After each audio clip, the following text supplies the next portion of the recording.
We continue our team coverage with Michael Brown's parents. They spoke today to CBS This Morning, as you just saw, and the grand jury's decision. They talk about it not to indict Officer Wilson in the killing of their son. CBS 4's Brian Andrews is here with more on that part of the story. Brian. Well, Erica, the officer says he did what he had to do and has a clear conscience about it. But Michael Brown's parents told CBS This Morning that what the officer did that August day in Ferguson is unconscionable. If something happened in that store, and that's a big if, that could have been dealt with. But you didn't have to do what you did. He didn't do what he had to do. He did what he wanted to do. Michael Brown's mother says Officer Wilson wanted to kill. I don't think he wanted to kill my son, but he wanted to kill someone. And then in his statement, he said he'll do it again. Brown's parents say evidence presented to the grand jury portraying their son as the aggressor wasn't believable. He would never provoke anyone to do anything to him, and he wouldn't do anything to anybody. If you had been in that grand jury room, what would you have said? Why? Why did this happen? It's my biggest question. Why?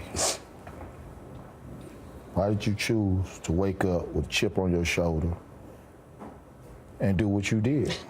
They called Officer Wilson a liar. He was known for just falsifying all his reports. Yeah.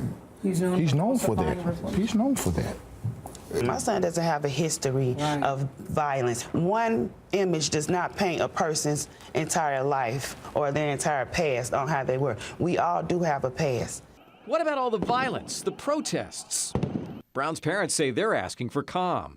Anything that happened when we weren't there, we can't be held accountable for. We can't be held accountable for anyone's other actions if it's not our actions, and that's not what we asked for.